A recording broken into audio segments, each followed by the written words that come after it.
الومناٹی پچھلی ایک دہائی سے فیشن میں ہے. یہ کیا بلا ہے؟ یہ کون لوگ ہیں؟ یہ چاہتے کیا ہیں؟ ان کا ایجنڈا کیا ہے؟ اور آپ کو کیا لگتا ہے کہ کہیں ہم غفلت میں تو نہیں ہے، پاکستان میں یہ شرائط کر رہے ہیں، یا یہ محض افسانہ ہے؟ یہ جو خفیہ تنظیمیں ہوتی ہیں نا، جی جی جی، یہ دنیا کے ہر زمانے میں رہی ہیں. ٹھیک ہے. جیوز کی ایک بہت بڑی جو ہے ایک تنظیم ہے. تنظیم کیا کہتے ہیں؟ ایک بہت بڑی تصوف کی موومنٹ ہے، اس کو قبالہ کہتے ہیں. قبالہ سے وہ آگے نکلتے ہیں. اسی طرح سامری جو ہے اس کو فالو کرنے والے بھی بے شمار لوگ ہیں جو جیوش. ٹھیک ہے. آپ نے کبھی فری میسنس نہیں کیا؟ میں نے فری میسن ہال ایک زمانے میں دیکھے، میں جاتا تھا بھی رہا تھا. جی جی، یہاں پر ایک یہ جو ہے نا جہاں 90 شہر ہے، جہاں پریم منسٹر پنجاب کا دفتر ہے آج کل، ایک بار فری میسنس ہال ہوتا تھا. جی جی، تو یہاں ان کے باقاعدہ وہ ہوتے تھے، روحیں بلانا، یہ چیزیں رہتی ہیں اپنی جگہ. یہ ان کی یہ انڈر گراؤنڈ تنظیمیں جیوز کی ہمیشہ سے رہی ہیں. لیکن جب یہ لڑائی میں آئیں گے نا تو ان کو کھل کے لڑنا پڑے گا. تو انڈر گراؤنڈ میں ان کے ہوتے ہیں. لیکن ابھی انہوں نے دیکھیں، ابھی ایران کے اندر انہوں نے اپنا ان روڈ بنائے ہیں نا، کہ ایران میں انہوں نے جو پہلا حملہ کیا ہے، that was a very successful حملہ. اتنا سکسیزفل تھا کہ شاہ ایران جو ہے، سوری ایران کا جو وہ ہے آرمی چیف، اپنی بیٹی کے گھر میں سو رہا تھا جہاں وہ مارا گیا. وہاں ان روڈ بنائے ہیں انہوں نے بہت زیادہ. وہاں پر لوگ تھے. ایک تو یہ کہ ایران کے اندر خود یہودی بہت رہتے ہیں. دجال بھی اصفہان سے نکلے گا. اچھا. جی ہاں، اصفہان میں حضرت دانیال علیہ السلام کی قبر ہے. انہوں نے یہودیوں کے یہاں نا شبیہ بہت بناتے ہیں. اچھا. یہ شبیہ ہے فلاں، یہ شبیہ ہے فلاں، بہت زیادہ بناتے ہیں. تو انہوں نے شبیہ بنائی ہوئی ہے دانیال علیہ السلام کی قبر کی. تابوت سکینہ کی بھی شبیہ انہوں نے بنائی ہوتی ہے، بہت ساری چیزیں. تو وہ وہاں پر آج بھی، پہلے تو 2-2.5 لاکھ تھے، اب کہیں چلے گئے، پھر واپس جمع ہو جائیں گے. اس وقت وہ اصل میں مجھے لگتا یہی ہے کہ ٹیمپریریلی رجیم چینج کرنا چاہتے ہیں. ہاں، یہ بڑا امپورٹنٹ ہے. جی جی جی جی جی. اس وقت انہوں نے شاہ ایران کو تیار کیا، اور اس کے لیے انہوں نے گزشتہ تقریباً 20-25 سال سے کام کر رہے ہیں. میں 2007 میں ایران میں پوسٹڈ تھا.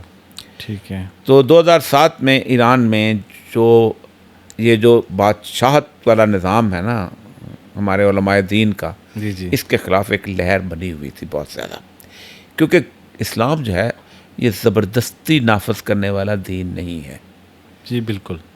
حضرت ابوبکر صدیق سے لے کے سیدنا علی مرتضیٰ تک، کیا پولیس کا ڈنڈا لے کے کوئی نکلا تھا حجاب پہنتے ہو کہ نہیں پہنتے ہو، داڑھی رکھتے ہو کہ نہیں رکھتے ہو، ٹخنوں سے اوپر شلوار پہنتے ہو، اس پر ڈنڈا مارا تھا کسی نے کبھی؟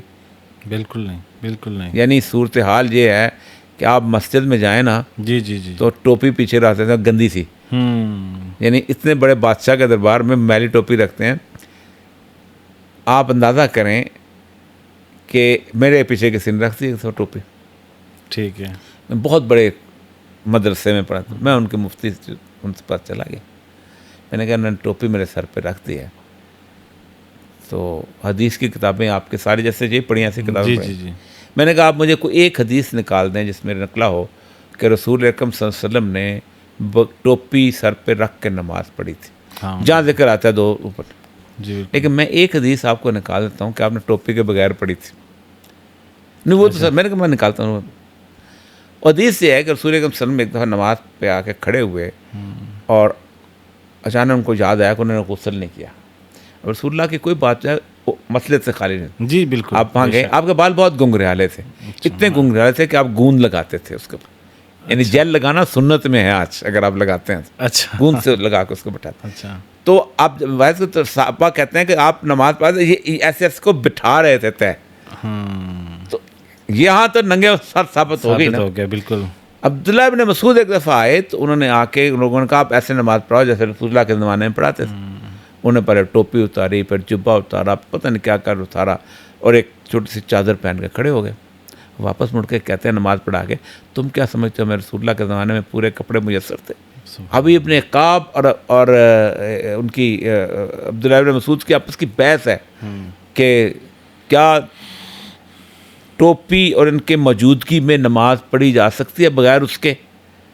تب ابن قاب نے کہا پڑھی جا سکتی ہے، اور باقاعدہ حضرت عمر نے اس پہ اتفاق کیا کہ اگر آپ کے دماغ میں ذرا سا یہ خیال آ جائے کہ میں پگڑی پہن کے جبہ پہن کے معزز لگ رہا ہوں، امام ابو حنیفہ کہتے ہیں اتار دو، اللہ کے سامنے عجز کے سامنے جا رہا ہے تم. تم نے وہاں جا کے تم نے جا کے حلف اٹھانا ہے جا کے وزیر اعظم کا، اس میں جاؤ.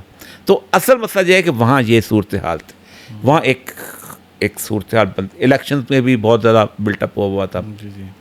پھر ان کے جو بسیج اور پاسداران ہیں ان کا کنٹرول بڑا خوفناک ہو چکا ہوا تھا. صحیح. آیت اللہ خمینی ایئرپورٹ جو ہے نا یہ بنا رہی تھی ایک فرم، ٹھیک ہے، اس کا ٹھیکہ ویکا ہو گیا، ان کو پتہ چلا.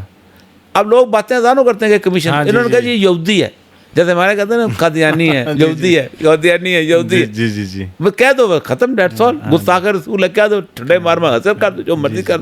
میں لاکھ کہتا پر یار نہیں ہے، خدا کا میں اللہ کے رسول سے عشق کرتا ہوں نا، اور پکڑ جائیں. انہوں نے کہا یہ اب وہ وہاں سے انہوں نے باقاعدہ پاسداران نے باقاعدہ ہنگامہ کیا. جی انہوں نے وہ ختم کر کے اپنی مرضی کی ایک فرم کو ٹھیکہ دلوایا. اب وہ ایئرپورٹ ایسا بنا ہوا ہے کہ وہاں کوئی انٹرنیشنل فلائٹ نہیں اترتی. وہ کہتے ہیں غلط بنا ہوا ہے، ہم نہیں اترتے. وہ واپس اسی جامعہ آباد ایئرپورٹ پہ اترتے. یہ جو انڈر گراؤنڈ ریلوے ہے جی جی یہ رفسنجانی کے بیٹے کی ہے. جی جی وہ کہتے ہیں رفسنجانی صاحب کا تو پستوں کا باغ ہوتا ہے جی، کدھر سے آ گئے. تو جب آپ اقتدار میں ہوتے ہیں تو آپ کے خلاف بھی ایک فضا بنتی ہے. پھر آپ بتائیں دنیا کے اندر لوگوں کے اندر اکتاہٹ آتی ہے.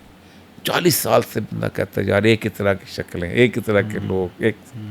پھر جب یہ آئے تھے اس وقت انہوں نے ان کے ساتھ تودا پارٹی تھی، مجاہدین. ہاں مجاہدین آپ کو یاد ہوگا بنی صدر وغیرہ جو تھے یہ سارے صدر وہ بنے تھے. کون سا زادے ہوتا تھا وزیر خارجہ تھا، بڑے زبردست قسم کے ان کے. پھر انہوں نے علیحدہ کرنے کی کوشش کی تو 51,000 بندوں کو ایک رات میں پھانسی دی تھی آیت اللہ خمینی نے، ایک آرڈر. سارے ان کو مارا تھا. تو ایک فضا بن جاتی ہے نا. جی جی جی. اب وہ فضا جو ہے اس کو کیش کر رہے ہیں وہ لوگ. اب مجھے نہیں لگتا کہ ایرانی جو ہے نا اس پہ ایگری کریں گے. اچھا. کیونکہ پھر انہوں نے وہ کر لینا ہے وہ نا. اچھا ایک بڑی انٹرسٹنگ چیز ہے وہ یہ ہے کہ جیسے اسرائیل نے اٹیک کیے اور ابھی جیسے آپ بھی فرما رہے تھے کہ چیف ان کا جو ہے وہ ان میں ان کے میجر افغانستان مارے گئے. تو ایران کا بھی کوئی ایسی اسٹریٹجی ہے کہ وہ نیتن یاہو کو اڑا دیں یا وہ چاہتے ہی نہیں ہیں؟ ایسا ہو سکتا ہے؟ نہیں اڑا. دیکھیں پہلی بات تو یہ ہے کہ آپ کے ان روڈ ہونے چاہیے. صحیح. یہودیوں کا ان روڈ بنانا بہت مشکل کام ہے. اچھا. اس کی ایک وجہ یہودی بنیادی طور پر وہاں اگرچہ کہ وہاں لبرل سیکولر وہاں بھی ہیں، ٹھیک ہے، ایک پوری کی پوری جو آرتھوڈاکس جوز ہیں جو بروکلن میں رہتے ہیں اسرائیل کے خلاف ہیں، جو بڑے بڑے ہیٹ پہنتے ہیں اور لمبی لمبی داڑیاں رکھ کے گھوم رہے ہوتے ہیں، وہ خلاف ہیں. لوگ سے باوجود ان کی مدد کرتے ہیں، ان کے ساتھ وہ کھڑے ہوتے ہیں. ٹھیک ہے زائنزم ہے جو کچھ بھی ہے. پھر دوسری بات یہ ہے کہ ان کے یہاں فوج کوئی نہیں، اسرائیل کی فوج نہیں ہے. ٹھیک ہے. کیونکہ انہوں نے اپنے ملک کو تو فتح نہیں کرنا کہ فوج رکھیں. ان کے یہاں ہر بندہ جو ہے وہ 2 سال کے لیے ایف اے میٹرک کے بعد وہ فوج میں بھرتی ہوتا ہے. تھوڑی سی فوج ہے، everybody is a spy reservist, تو اس کے اندر وہ آ جاتے ہیں. پھر تیسری بات یہ ہے کہ ان کے یہاں اگرچہ کہ ان روڈ بنائے جا سکتے ہیں لیکن آپ کے تعلقات ہیں. مطلب شاہ ایران کے تعلقات تھے، آنا جانا تھا وہ. اب دیکھیں کس نے دھوکہ دیا ایران کو؟ جی جی انڈینز نے، اور ان افغانوں نے جن کو آپ نے ملا عمر کے خلاف استعمال کرنے کے لیے وہاں رکھا ہوا تھا. صحیح. جن کو آپ نے افغانستان میں طالبان کے خلاف استعمال کرنے کے لیے رکھا ہوا تھا. ٹریننگس لیتے تھے وہاں پر، میں نے خود دیکھا ان کو وہاں پر. حزب عبادت کے لوگ تھے. آپ جو پکڑے یا انڈینز ہیں جو وہ، اور میں ان کو کہتا تھا یہ انڈینز جو ہیں، کیونکہ ظاہر بات ہے انڈیا کی ایران سے بھی دوستی تھی، اسرائیل سے بھی دوستی تھی، تو بہترین ہوتے ہیں نا جاسوس. اچھا. اور یہ سب یوکرین کی جو جنگ ہے وہ کب ختم ہوتی دیکھ رہے ہیں آپ؟ میرا خیال ہے تھوڑے کچھ عرصے بعد ختم ہو جائے گی. اس کی ایک وجہ ہے بنیادی طور پر کہ یورپ نے بڑی جنگیں دیکھی ہوئی ہیں. ٹھیک ہے. 15 کروڑ بندے مرے ہیں فرسٹ ورلڈ وار میں، سیکنڈ ورلڈ وار. صحیح. یوکرین کے بارے میں ہم سمجھتے تھے شاید افغانستان کی طرح وہ جو تھا نا وہ بہت مومن ہوں گے اور بہت زیادہ وہ کریں گے. تو ان کو 5,000 انہوں نے اسٹنگر میزائل دے دیے، جو 1,000 دیے تھے ان کو مجاہدین کو، انہوں نے اڑا کے رشیا اڑا دیا تھا. وہ ہوا یہ کہ جو بندہ اٹھا جا کے اس نے کہا میں ناروے میں جا کے رہتا ہوں، سارے اور روتے تھے. یہ دیکھیں بلو آئیڈ بوائے ہیں، انہوں نے کبھی کوئی تو نہیں دیکھا، یہ نہیں کیا. 70 سال سے یورپ نے کچھ نہیں دیکھا تھا. نہ سائرن بجے تھے، نہ کبھی جہاز آئے تھے، نہ کوئی بم گرے تھے، نہ کوئی دھماکے ہوئے تھے، نہ کوئی بڑی بڑی کوئی وبا پھیلی تھی. وہاں تو بلی اگر کبھی جو ہے نا اس کے اندر گر جاتی تھی نا مین ہال کے اندر، تو لوگ چیخے مارنے اور شروع ہیں یہ وہ سارا ایک عجیب خبر بن جاتی تھی. وہاں پر یوکرین کی جنگ میں وہ یورپ کو لڑانا چاہتے تھے امریکہ یورپ لڑا نہیں ہے، یورپ نہیں لڑنا چاہتا. روس سے $2 ارب کی پائپ لائن سی گیس وہ امریکہ نے تباہ کی، جا کے قطر سے گیس خریدنے لگ گئے. یورپ کا اپنا بجٹ ہی نہیں ہے. امریکہ نیٹو کے طور پہ کہتا ہے، وہی ٹرمپ کہتا ہے میں کیوں ان کے اٹھاؤں. تو یورپ نہیں لڑنا چاہتا. یورپ لڑے گا جب ہمارے ساتھ لڑے گا، اور بہت خوفناک طریقے سے لڑے گا.